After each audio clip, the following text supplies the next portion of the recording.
Hello everyone, my name is Austin Terra and this is my person of interest speech. My guest stars today, I have Amanda Osmondson and Carter Genesi. Okay, come up and show my flashcards.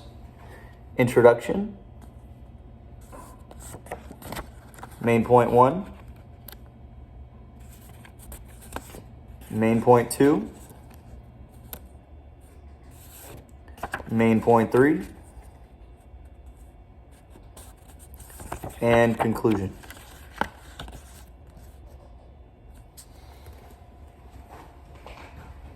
All right. Almost ready. Let me get these. Okay. So, for my person of interest today, I decided to choose Joe Rogan. Now, there are many different reasons I decided to choose Joe Rogan for my informational speech. The first thing I'd like to talk about him is that he grew up under many hardships. So Joe Rogan, he was born in an Italian family in Delaware, and he didn't have as you can say, a normal upbringing. You see, Joe Rogan, his mom was very supportive of most things he wanted to do. However, his dad was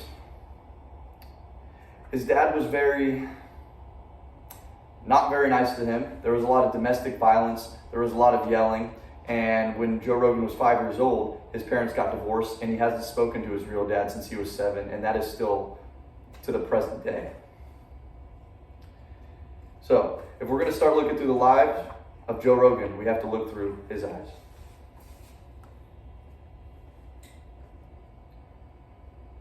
I have a quote, and it was, according to the Joe Rogan podcast, Joe began to train in martial arts when he was 14 so he could protect himself and his family.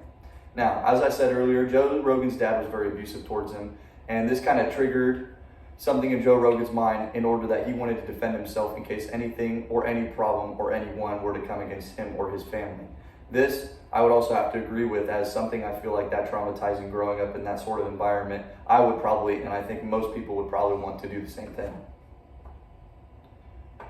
And then I have a quote from ESPN. Joe Rogan became the U.S. lightweight taekwondo champion at 19 years old. Now, as we can see, what this proves was that he took his martial arts training very seriously when he was younger. He really formed a certain passion for taekwondo. For many of you who don't know what taekwondo is mostly using your legs form of martial arts, but as we know in the present day, he has an extremely powerful kick, and it's recorded to be one of the most powerful kicks in the world.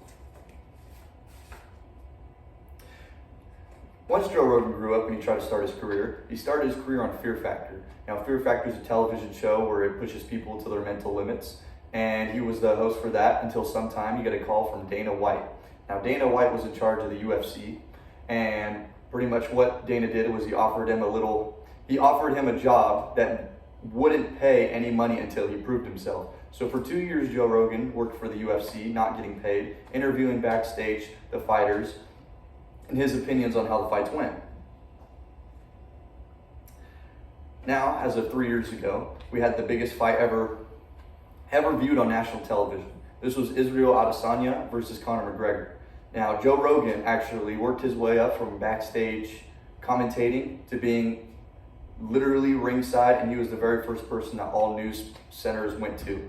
He has made his way in the past 10 years of grinding and doing what he does and showing his expertise and love for the sport and his knowledge. And so, as we can see, he's come a long way from where he started. And I have a quote. Joe Rogan commentated on the biggest watched fight ever recorded, Conor McGregor and Israel Adesanya by Sportskeeda. I have another quote as well. Joe was very successful and has trained many fighters for many practices. Now, as we know, not only was he a champion at 19 years old, but he has witnessed day in and day out many different fights. And so he is very experienced and knowledgeable when it comes to many different platforms of how to fight.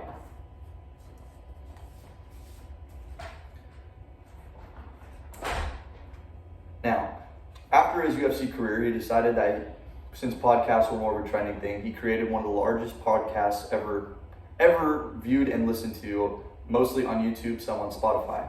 Now, according to Forbes, the Joe Rogan Experience has over 3 billion views, and that's definitely, I believe, a top 3 podcast, and it's usually, if you say you don't have any algorithm in your YouTube, it's usually one of the first videos to pop up when you search up podcasts, as he does have over 1,000 episodes. What he talks about on the podcast are personal experiences. He has guest stars, celebrities, and world events. So he kind of has a mix of all different backgrounds.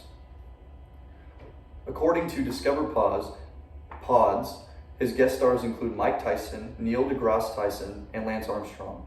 And I personally watch a lot of Joe Rogan. I can tell you that there are a lot more than what I just named. Those are three of probably the main people that I think which videos got a lot of views on his podcast. So, as we've learned today, we've kind of gone through the life of Joe Rogan and where he started and where he ended up now. The next time you watch a UFC fight, just remember how much Joe Rogan contributed not only to the sport of fighting, but to the fans themselves. And like Joe said, be the hero of your own story. Thank you.